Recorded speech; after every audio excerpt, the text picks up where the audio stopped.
Happy birthday to we. To us. Happy birthday to us. This special was filmed September 10th. There is still no escape. Da-da-da. Welcome back to Channel KRT, the podcast where there is no goddamn escape. And also we look at obscure media from the best and worst of, I guess, sometimes.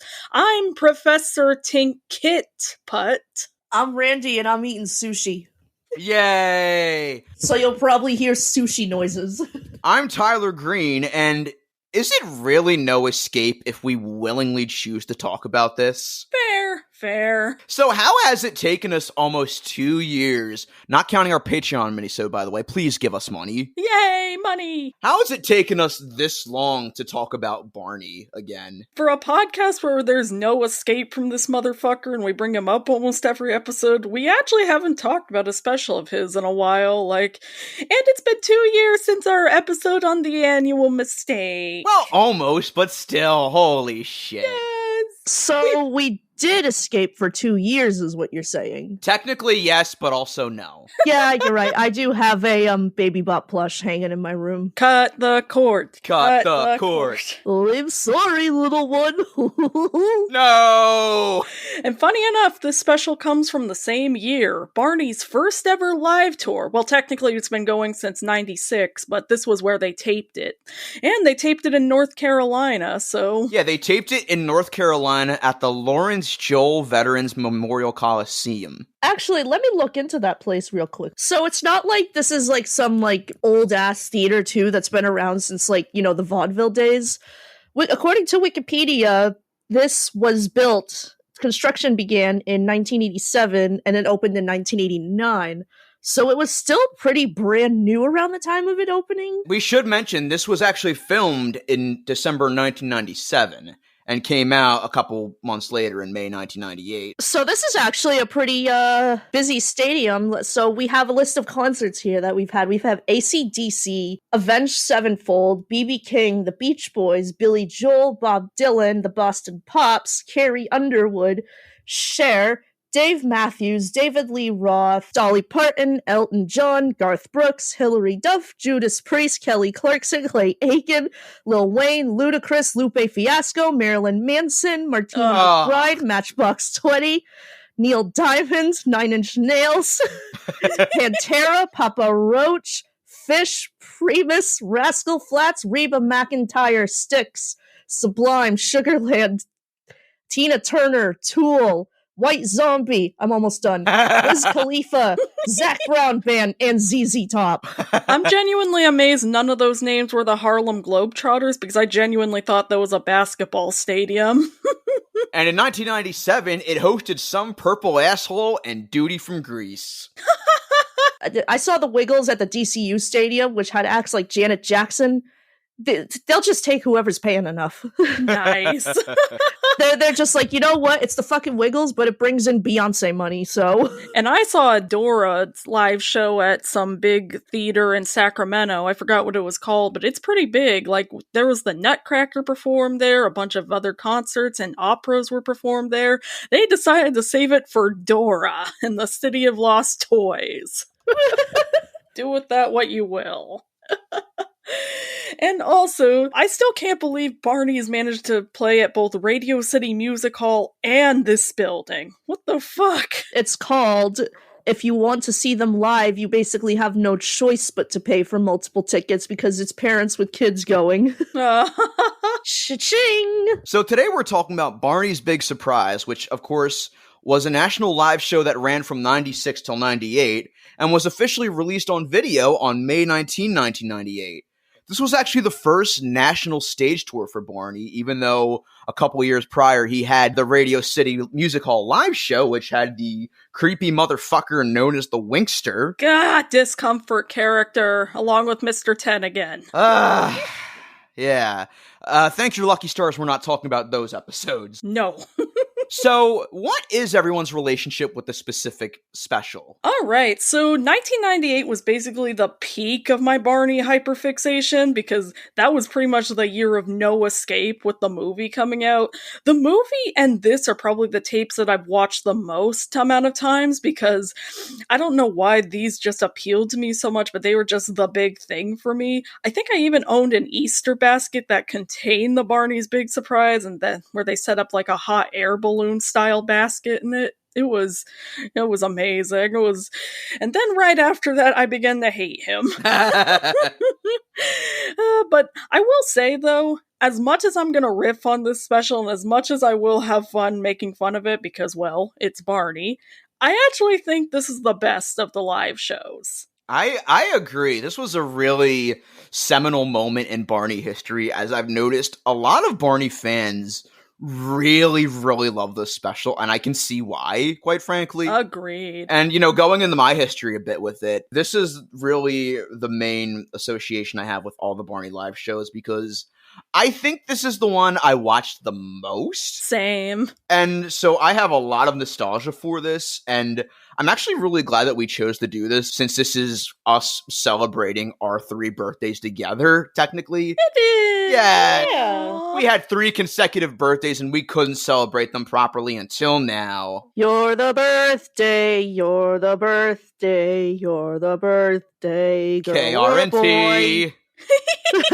But yeah, I watched this one incessantly, and rewatching it now for the first time in God knows how long, I remember a lot more of this than I expected, and again, it was just really fucking nostalgic entirely for me, so I might be a little biased with this one. I mean, it does star our king, Professor Tinkerputt. We'll get to him when we get to him. We have plenty of good things to say about that guy. Fuck yes. Randy, how about you? I have no history whatsoever. Huzzah. On with the show. You weren't born? You don't even have a history of life? For once, I can say that I don't even have a friggin' vague history with this. I just raw dogged this one, guys. I went in blind. Blind reaction. So you're so you, the Baby Bop stan, have never seen this. You're a fake fan, Randy. I'm sorry. It's just how it goes. I'm more of an aesthetic Baby Bop stan. I like her color palette. I like her vibes. That's valid. Quick note before we begin. I will say that as much as I'm still gonna clown on her in this special, she's not as annoying in it as she was in Halloween Party. No, you don't. I win. I said she's still annoying. She's just not. Nope, I win.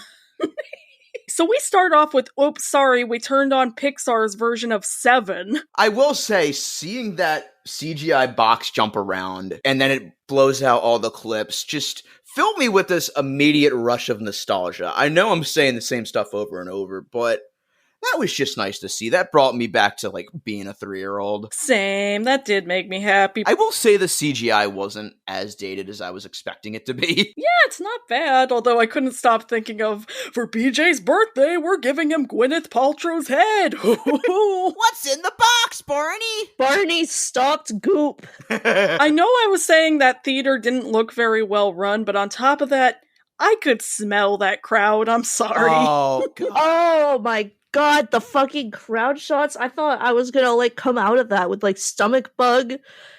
I'm just seeing all of these children, these sticky, gross children wiping the fuck out of their nose. Open palm, might I add, you just wiping the fuck out of that shit. Immediately after watching this, I had to test negative just to make sure that COVID wasn't transmitting from my screen, even though this was the 90s, and that's not even possible, but bear with me here. That was COVID-20, dude. I got claustrophobia from just looking at that image. I don't want a single bottle of water that's in that auditorium. So that opening narration where the kid says, "Today's appearance of Barney is made possible by your imagination." I don't know why, but I kind of took that as a fuck you to public funding. Yeah! It's like, if the conservatives are trying to take away PBS, we'll just imagine Barney's still on the air. Fuck you! You just fucking see Mr. Rogers, who single-handedly saved public television the thing that made Barney so popular in the first place just sitting there like, fuck you too, neighbor. I single-handedly dismantled the Sears and Roebuck Foundation. Oh! I owe my fame to public funding, but fuck 'em. Also, they sing Happy and You Know It once he appears, and it's like, well, they're starting off with a filler song. That's a great sign. If you're happy and you know it, clap your hands. Fuck you, play Free Bird. If you're happy and you know it, skip the song, double tap. I will say that once they introduced the treehouse, that replica looked amazing. Like, I'm genuinely amazed with most of the backgrounds in this one. I don't think it's supposed to be the exact same treehouse from the show, because you don't really see the school in the background, but for what it's worth, that really is a pretty badass set, especially considering how you have the exterior, and then the exterior folds out, and then you have this massive fucking treehouse. Like I said, the replicas in this show and the big set designs are amazing. Like, that brought me a lot of nostalgia, honestly. You can tell they really upped their budget from the Radio City Music Hall show. And, like, this set design is really nice. And one thing I really like, too, that nobody's really talked about is the cinematography for this special is not that bad. Because you have the shots in the audience, as, disgusting as they may be, but then you have shots that are scattered in where it's actually, the camera is actually on stage following, like, Professor Tinkerputt doing a dance move or something, and it's really cool. It kind of adds to the charm of it, I think. And this was made before drones. Oh, one quick thing we forgot to mention in the intro. Barney in this one, in the suit, he's played by Carrie Stinson. Yes, Carrie! Yes! I remember him and Barry Pearl talking a lot about this special when they did an episode together, I remember. I do want to bring up the Purple Tails episode with Barry Pearl. By the way, when Barry Pearl was on Purple Roads, it was originally Purple Tails, which was the precursor of the show where Carrie Stinson had a co-host, and he had some really great stories that I can't wait to get to. Yes. Also, one more thing. That Barney doll looked so sad. It did. My assumption is that they didn't take, like, the actual well-rounded doll from the show. They just took literally one of the dolls from the merch table and just stuck it on a stool. And by the end of the tour, the thing's head's probably fucking falling off because how floppy it is. Yeah, they probably just picked it up from, like, a local Goodwill or something, and they were like, oh crap, it's got, like, a big juice stain on it. Oh well. I just want to say, to whoever was in the Baby Bop costume, which I imagine those costumes are not light because they're basically kind of animatronics, and had to do a fucking whole entire hop routine, Bobby Van style, in that goddamn costume, you probably have stronger legs than anyone in any branch of military around the world. Oh god, yes. And I love you for that. By the way, it was Lee Clark and Jennifer Romano. So one of those people. One of those people, let me see those calves. Also, when the kid was calling the fire department, I was like, oh god, the treehouse is on fire already? It's what we've always desired. Also, boo, where's Robert Goulet? So the cast of kids in this is pretty interesting in that none of them have been on the actual Barney's show. I'm actually glad that they went with a different cast of kids rather than just handpicking some of the regular kids off the show. And by the way, did you notice that one of the kids' names is Tony? For God's sake, in 1995, their two biggest new attractions were Waterworld and Barney. I just wanted to say how funny it is. The sheer difference between the audience and the kids actually on stage, because half the kids in the audience are open palm wiping their noses. Meanwhile, the kids that are like actually performing and are supposedly Barney's besties, like his number ones, they look like they're already sneak watching South Park. Especially the kid Tony, because there were moments where I could like audibly hear his voice crack. Oh god, yeah, I was thinking, this kid is like in middle school at this point, right? These kids are in the tour bus quoting the raunchiest dirtiest fucking South Park jokes to each other, and and the fucking driver just has to deal with these kids saying like shit, piss, fuck. I mean, hey, if we're going off of the Barney outtakes, we know there was definitely a lot more swearing on set than there looked. We get the Treehouse song, and we get like a pretty stupid joke where Tony has the telescope backwards. Yeah, you can hear the sitcom laugh right after it. It's so annoying. I wouldn't be surprised if they just put in canned laughter right there because the audience just wasn't having it. The audience is either exhausted parents who just spent a fuck ton of money, or children who are genuinely too small to even understand any language. There's just pretty colors on stage, and that's it. So, and maybe like one adult going, haha. So, yeah, they kind of had to exaggerate a little. They at least get the pleasure of saying they get to see Duty from Grease on stage. Huzzah. At least one person in that audience was inebriated, let's be real. And then, yeah, you know what's coming up next. I am not her friend. I don't care what Barney says. Okay, well, she's my bestie. When I was going into this, I was thinking to myself, we dealt with Beesbo and everything. We dealt with, Dermy and all the We Sing characters and everyone from Reanimated. Maybe Baby Bop won't be as bad. Yeah, she's still fucking annoying. I'm sorry, but I just can't. Good God, I hate the Baby Bop Hop. Baby Bop Hop sucks. Even when I was a kid who didn't critique Baby Bop at all in the slightest, I knew that song fucking sucked. You will respect the brave Marine in that Baby Bop suit who did a fucking Bobby Vant hop on stage. You will not tarnish their name. No, I do respect the person in the costume, and I do respect Julie Johnson giving it her all for all it's worth, but like, she's a queen. Just, I just still can't get behind Baby Bop, and that's it, give me 20. The Baby Bop Hop still sucks. It's still a horrible song. Also, you heard me, Private, give me 20. Also, I will say they weren't as bad as We Sing, but those bunny costumes, man. Geez. Yeah, those were weird. They look like those chocolate Easter bunnies that are starting to melt. Yeah, and it's frustrating because most of the set design for here looks amazing. So the costumes, though, kind of range. Yeah. I don't really think you're supposed to get Watership Down vibes from something that's in Barney. Or you're getting Night of the Lepus.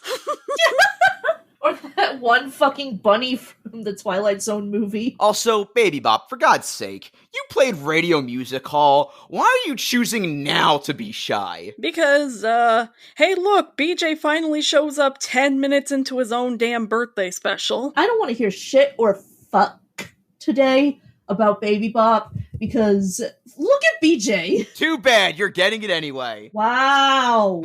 Okay, fair enough. Alright.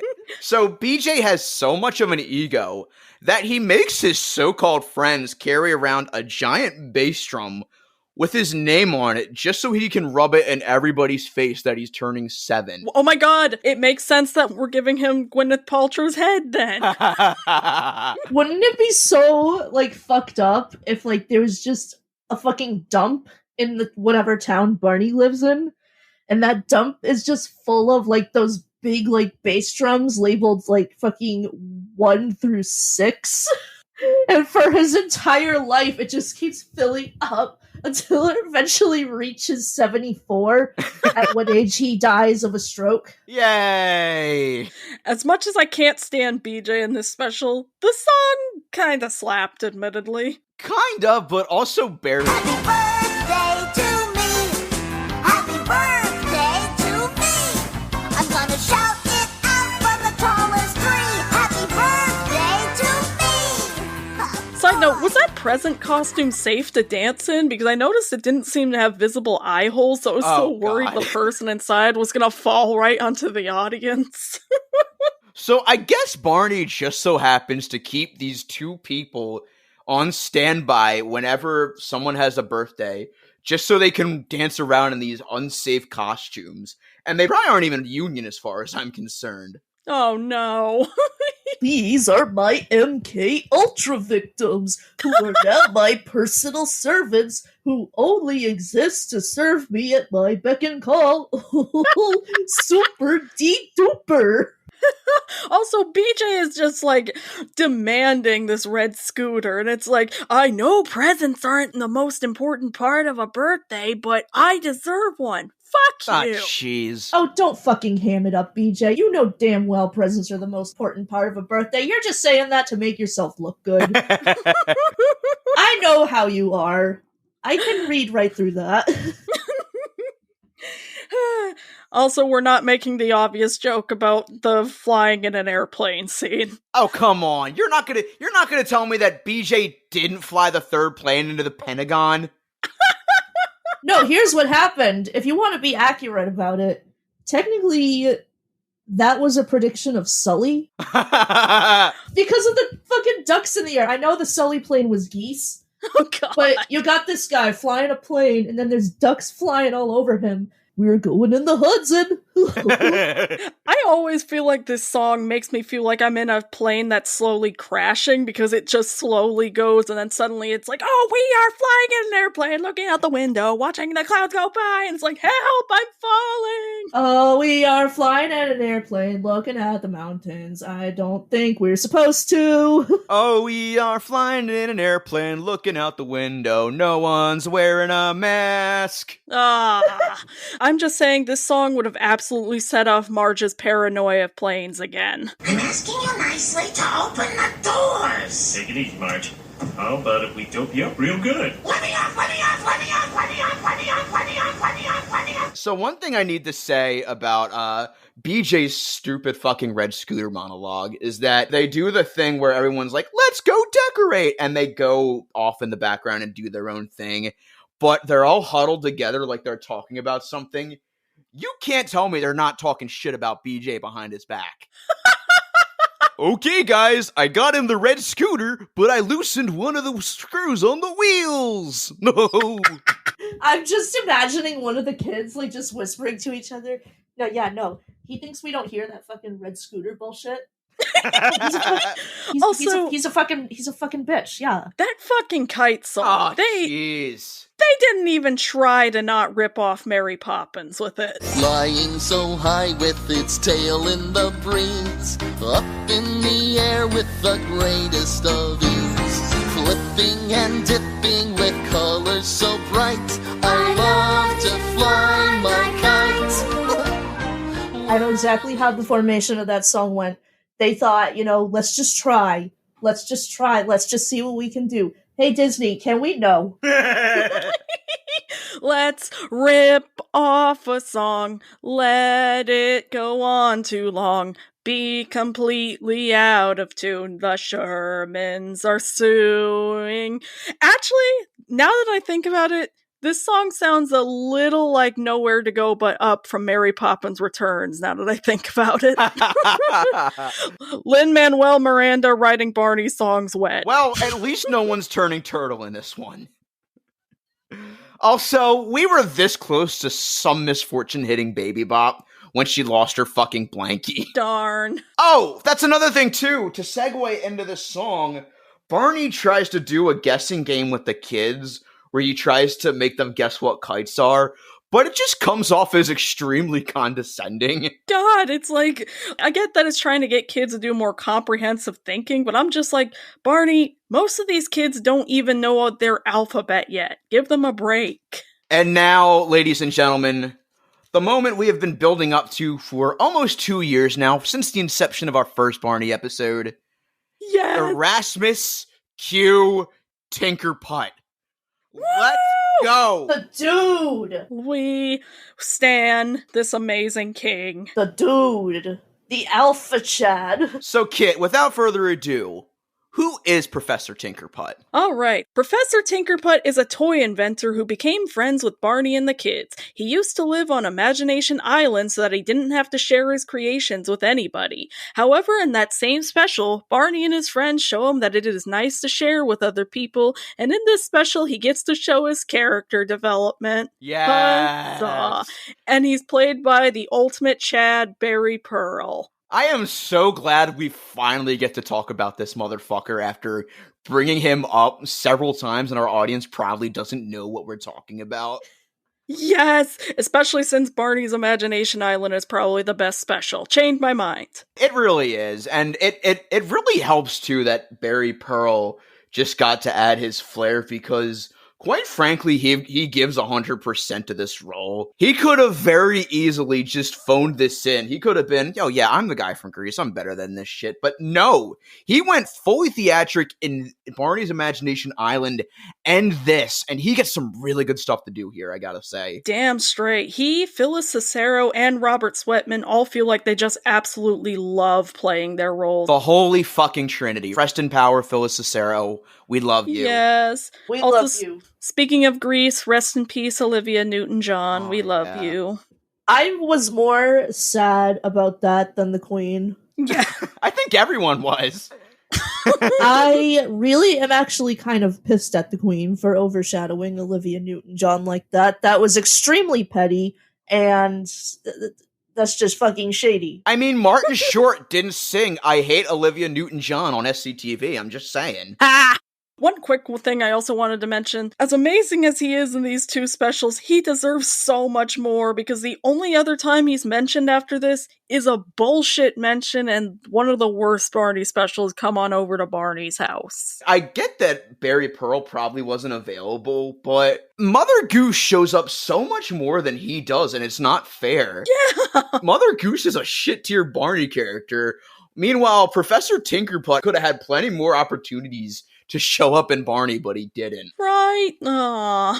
Oh, man. So after the kite song, Barney gets a phone call from Professor Tinkerputt about BJ's birthday, and we get a joke that I actually really like where they kind of make fun of the trope where someone's on the phone and on the other end, you hear gibberish. It's kind of funny. It's basically one of those moments where people make fun of how the adults in Peanuts talk and stuff.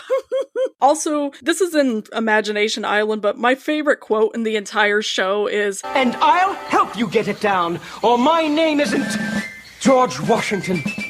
Your name isn't George Washington. That's right. And I can't help you. okay, when they got into the car and I saw what kind of car it was, I'm getting canceled for this. Oh, God. President Kennedy on a joyride, November 22nd, 1963. Oh, jeez. Someone needs to make a very graphic painting of Barney driving the open-air limo, BJ having his fucking head blown off, Yes! and Baby Bump as Jackie in the back. Oliver Stone Barney movie when. You know, when the Barneymobile did roll in, I know it's a hacky joke, but dig through the ditches and burn through the witches. The witches and slam in the back of my Barneymobile. Also, when Baby Bop is like, they say, are we there yet? I just groaned audibly loudly. One more wisecrack and it's the middle of nowhere for you! No!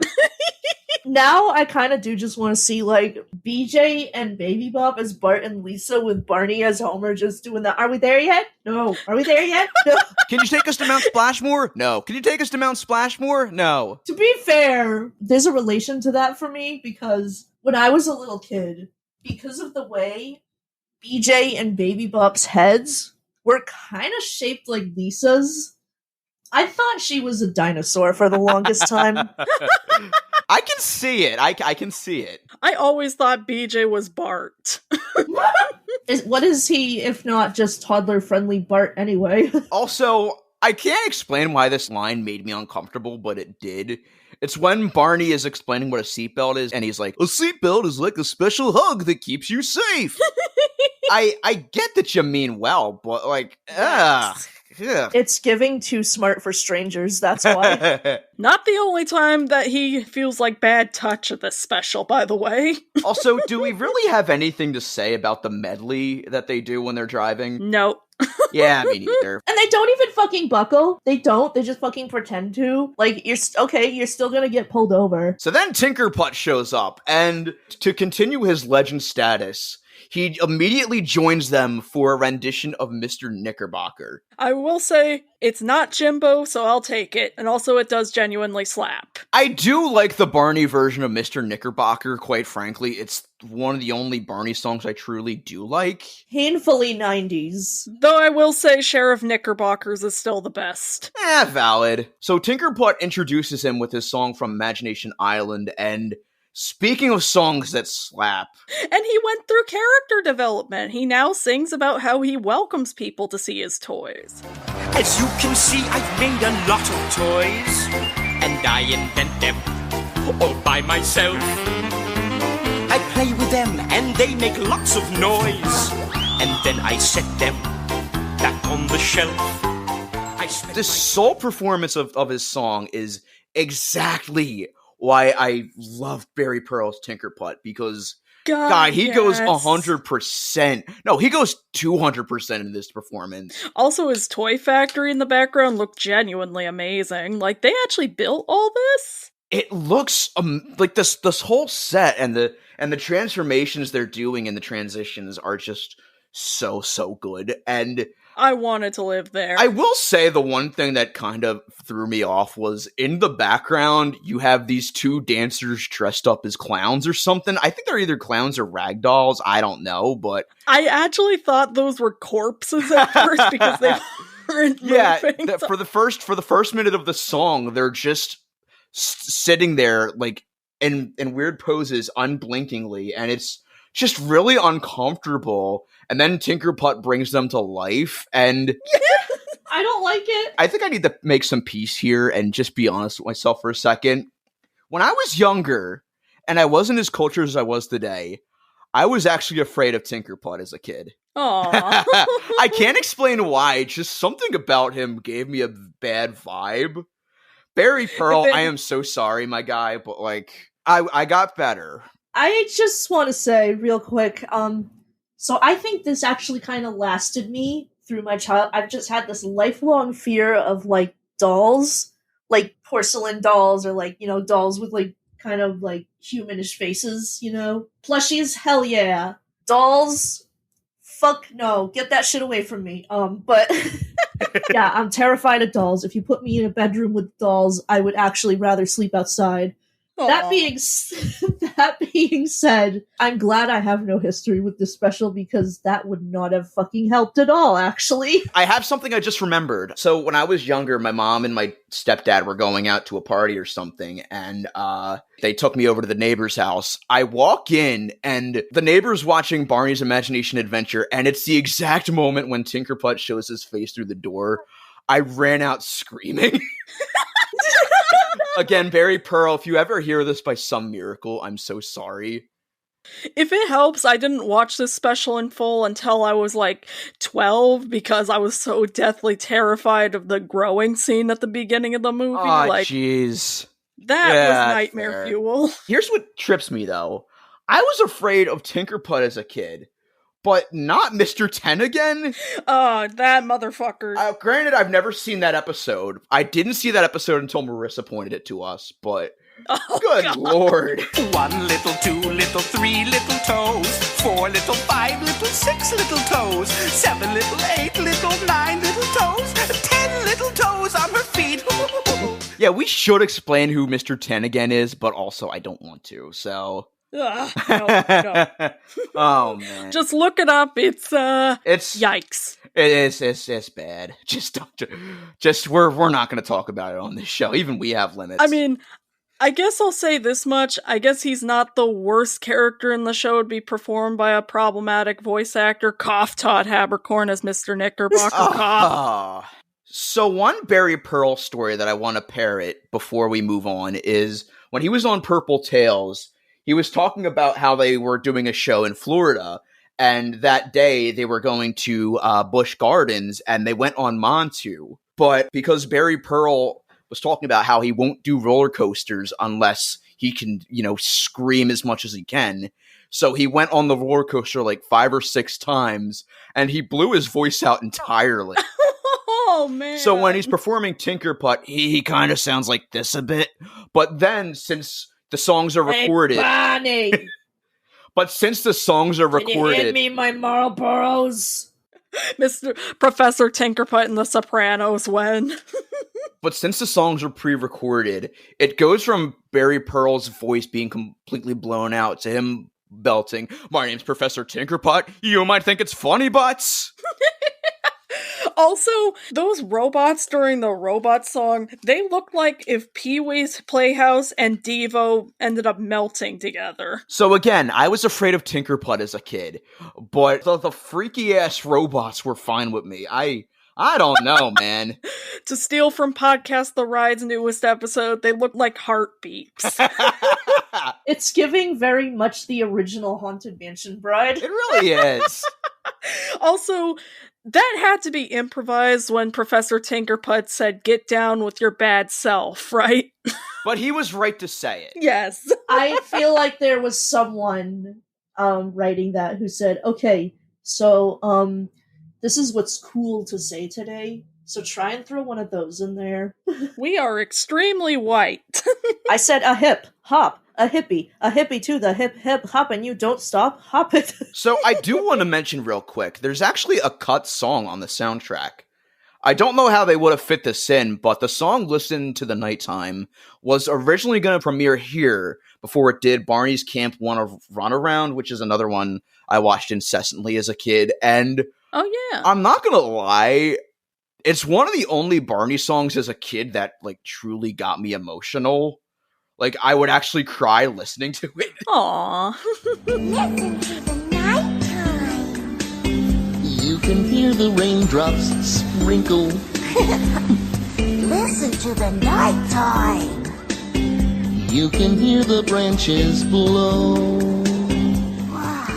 I mean, to be fair, if you actually listen to it, it kind of sounds like Dire Dire Docks from Mario 64. Oh, yeah, I can see that. Kind of a more emotional, intimate version of that. And that was one of the only Barney songs to get me emotional, other than the Once Upon a Time song from that one Yes, special. That one's my favorite song in the show. Like, that song still kind of gives me chills, quite frankly. I also really love the It's Good to Be Home song. That's, honestly, I kind of wish they kept that as the ending song after the I Love You incident. Oh man, that's the thing too, is that, you know, for a lot of the bad songs that Barney has, there are some like rare bangers. Agreed, yeah. Like, very, very rare. Yeah. Also, when they said, "Orange! It's the color of an orange!" I was Ah, jeez. Eminem's been real silent ever since they dropped that one. And Drake and Josh, I guess. Oh god. I can make orange rhyme with a banana.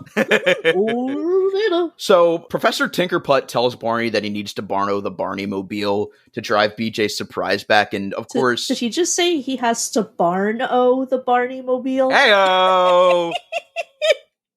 Jesus Christ. And of course, everybody's wondering how they'll get back, so of course that leads to Professor Tinkerputt saying, "Fuck it, you take my hot air balloon thingy."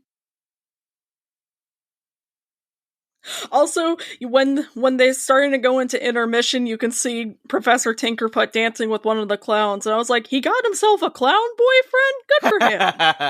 I thought it was a pretty dick move when one of the robots untied the balloon before Dorothy could get on there.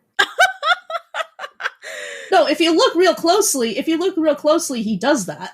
You know what, I'm just gonna say it. Professor Tinkerputt and Mother Goose are MLM WLW solidarity. Fuck Yes. yeah. And Stella is WLW. Oh, fuck yeah, absolutely. So we get back to the intermission, and we see Barney, BJ, and Baby Bop in the hot air balloon, and I'm just gonna say it, Universal's version of Soarin' is weak as fuck. Also, that intermission didn't have Gonzo and Rizzo screaming over it 0 stars. It needed the Monty Python intermission music, I'm just saying. I have a question for people who go in hot air balloons. What the fuck is the appeal? That looks horrifying. Those things look like they could pop if a small bird just passed into them, so nope. You are literally fucking plane height. And what? A basket with a sack full of hot air that just goes wherever the fuck it wants to? Also, I have a question. When birds see Barney, BJ, and Baby Bop, do they think, oh, hey, that's our ancestors? That'd be like if we were right next to a bunch of cavemen. Yeah, that's the thing. Do cavemen exist in the Barneyverse? Did dinosaurs even exist to begin with in the Barney universe? I mean, we have probably established that Barney is quite literally the last of his kind. That has to be some sort of existential nightmare for him. Okay, no, he's technically not the last of his kind, but you get me. You get what I'm saying. Is this technically how modern civilization would look if the Flintstones was actually scientifically accurate? Yes, it was. Actually, I almost made this joke at the beginning, but I forgot, so let me say it now. Oh god, Barney's on a stage in front of millions of children. It's the beginning of Day of the Barney. Also, I have nothing to say about the Five Little Duck song, except I can never hear it without thinking of Captain Feathersword going into complete depression mode over it. Wait, well, no, this is the one they did in Barney in the Backyard Gang, where out of nowhere, when they do the "he led the others with the quack, quack, quack," and Barney actually quacks. And it's like the most unsettling thing. That was horrifying. That was when they let Scott Cawthon design the Barney suit for some reason. They make it back to the treehouse and they reprise the birthday song. And then they sing Old MacDonald. And of course, BJ acts like a little shit. And Baby Bop has to go into a whole monologue about how I'm always the last in line. Shut up. Crawling in my... I don't care, Baby Bop. Just... Also, that goose costume was horrifying. Oh god, yeah, the goose that fucking sneaks up on Baby Bop, which I was really hoping the goose would at least peck her eyes out. Okay, so this literally is Sully then. Yes, it is. Oh, yeah, there's another thing we forgot to mention. When the kids are talking about how they want to have some of the birthday treats, but they're not ready yet, Barney's like, but I think it would be fun for us to imagine eating some treats. Fuck you, Barney. He forgot to make treats. He forgot to get the treats. He forgot to run to the store. Barney's a cheap piece of shit. Barney, why don't you go to the starving children in war-torn countries and tell them to just imagine some food and shelter then, you dipshit? See, if world hunger exists in Barney, that means there's conflict, and we can't have that. No. Everything's all happy, sunshine and daisies in Barney world. Don't question anything. Osama bin Laden and George W. Bush should have just sang the I Love You song together. Oh my god. Barney forgot to buy party treats because he had to stack up on his pistachio addiction. I can quit anytime I want to. No, I'm here for a good time, not a long time. It's not a relapse. It's just a little treat after I've had a hard day at work. Also, I do like Mother Goose a lot in Barney, but I gotta say, she's still no Shelley Duvall. She really doesn't add anything to this special at all, quite frankly. Yeah, she's like alright. she's only here for padding. I just want more Tinkerputt. Also, they get some pretty impressive puppets and sets for the Mother Goose rhyme scenes, especially the Hey Diddle Diddle scene. That was a pretty cool effect. I did like those puppets, but also I kind of feel like there's not really much for me to say here that I haven't already said in the We Sing episode. Even though I'm heavily debating at this point to do Mother Goose Rock and Rhyme. You know, it's a good thing they were at a stage because that cat costume was kind of giving me, touch me, it's so easy to leave me. They did air the Cats 1998 trailer on the Barney movie VHS. I was just going to point that out. I swear to God that they had the Cats trailer on a Barney VHS or something, and I was Mandela affecting myself into thinking it's this. No, it was the Barney movie. It has a fucking trailer for a live showing of Cats. What the hell? The thing is, as for the Broadway version of Cats, the original Broadway version with the costume sets and music, I actually love it. It is just so fucking cool. That it's like actually legitimately impressive makeup, and the outfits too. They're like kind of clothes, but they're also kind of like cat fur and everything. Like, right? It's just so great. I love I fucking love Cats. And I will be forever pissed off that its reputation has been tarnished by that. For the longest time, up until Cats 2019 happened, I always associated Cats with Barney because of that damn VHS trailer. Also, even though he's no Little Richard, this old King Cole's actually a lot of fun. I would just love to get a beer with this guy rather than the probable animal abuser one from We Sing. Something, the monarchy's latest hire. Also, we forgot to talk about how BJ thanks quote-unquote Mother Goose for his present. God, he's such a little shit in this. Jesus Christ. I thought they were building up to like an actually good lesson about how you shouldn't just expect to get everything for your birthday, but that doesn't mean it won't still be meaningful, and what your friends will do for you isn't still amazing. BJ learns nothing from this at all. He doesn't even get called out when he goes to Mother Goose. But I wanted a red thank you. Fuck you, you ungrateful prick. Oh, you did that on purpose, dude. You did that on fucking purpose. Fuck BJ. And Barney fucking enables him, too, so... I mean, what else can you expect from a motherfucker named Blowjob? Also, Tinkerputt comes back, and he calls the giant cake his greatest invention ever, and I'm like, I mean... everything you do is awesome, but dude, you invented a giant boat with balloons. It's just a cake. Not even a cake. It's literally an inflatable cake that you can't even eat. Oh my god, catering. No one has ever invented catering before. The two people from earlier in the present costumes come back out. Barney, can we have some of the cake? No, you can't. Go away. I've invented the 20-piece boneless wings! That theater is gonna burn down thanks to those giant candles. Like, that had to be a fire hazard. Then, of course, they sing I Love You, and Barney does bad touch by saying, Yikes, you shouldn't leave without a kiss goodbye. I can, Barney, and I will. You disgust me, Barney. The role of Barney today will be played by Vic Fuck, getting fired again. Vic Mingong. Icky Vicky. Ew. Icky. Yeah, there we go. Yeah. Icky Vicky. Huzzah.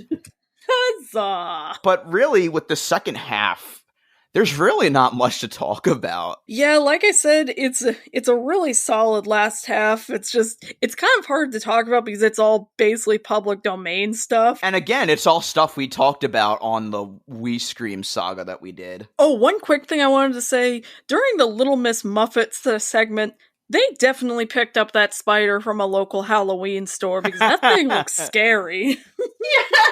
Oh, by the way, curds and whey, that's just literally just cottage cheese.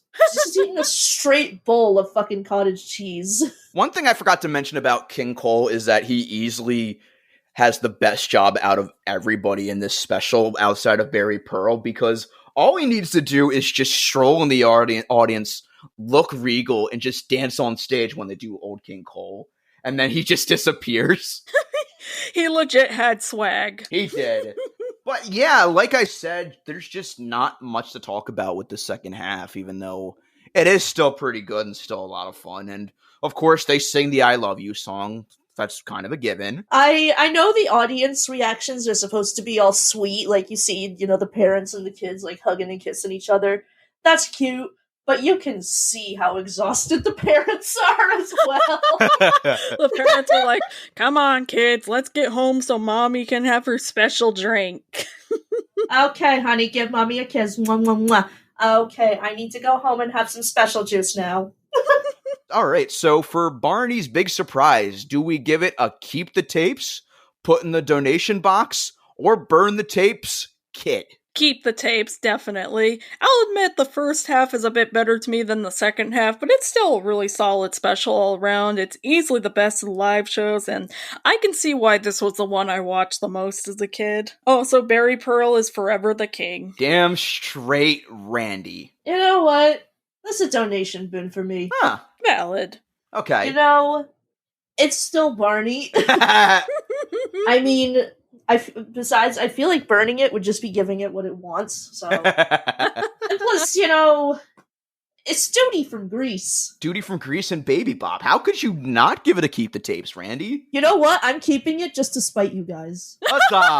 Wait, no, that means we win, because we're both keeping the tapes. No, it means I win because I'm keeping them just to be petty. Damn it, okay. Also, I just realized both this special and Grease have a flying car, basically. Oh, man. I'm keeping the tapes as well because altogether, this is just probably the most nostalgic Barney special for me total. And I think it's the quintessential Barney special because it has everything. You know, it gives you like a good lowdown on what the characters are about, even if some of them are selfish pricks. But yeah, I do love this one. I am going to say keep the tapes. All right, so you can find me on the usual spots, Tyler FG on Twitter, Tyler FG96 on Instagram. You can find the show on Twitter at channel_KRT. You can find us on Instagram at channel KRT podcast, all one word on Instagram. We also have our Discord server and our Facebook group and our link tree in our Twitter bio. And if you want to help support us, you can also find us on Patreon, where we have exclusive mini-sodes, outtakes, and episodes of this very podcast at its earliest convenience. And yes, minisodes are still coming back. We've just been very busy with me coming back from vacation and everything. But yeah, you are getting a minisode this month, so stay tuned. And of course, thank you so much to Gomer and Chris Randa for pledging to us at the $10 level. And an extra special thanks to our new executive producer, Mike. Yes! Thanks, Mike! And as it just so happens, he picked out a very good topic for us that we're going to be getting to sometime in the near future. So stay tuned for that. Huzzah! You can find me at the usual Mission Breakout on Twitter, Discord. You can find me on A Walking Pun on Instagram. And you can find me providing a big surprise when I finally start my YouTube channel sometime in 2023. So stay tuned for that. Woo! It's happening. I will suffer through all of Fairly Odd Parents, even season 9 through 10. You got this. On the plus side, right after I'm doing a Jimmy Neutron retrospective, so Yes. yes. You can find me at Cosmic Rewind, replace the E with the 3. You can find me on select episodes of podcasts that, you can find me also at Cosmic Rewind on YouTube. And I love you. No. You love me. We're a happy family with a great ladies What? and gentlemen, the baby bot plush that hangs off of my curtain. That's Go to your Baby room. Bop? Yeah, That sounds like Christian Chenoweth. What the fuck? yeah, I know. This was clearly recorded on a budget. It sounds like Christian Chenoweth doing an uwu voice. Oh god. What the hell? Oh god, that's what Wicked 2024 is gonna be. Oh no. I hope Ariana- you're happy, senpai. Ooh. All right. It's Cat Valentine! All right. Channel KRT, cut to static. Huzzah! you. No! Turn it off! No! You monster! I love you. Aw.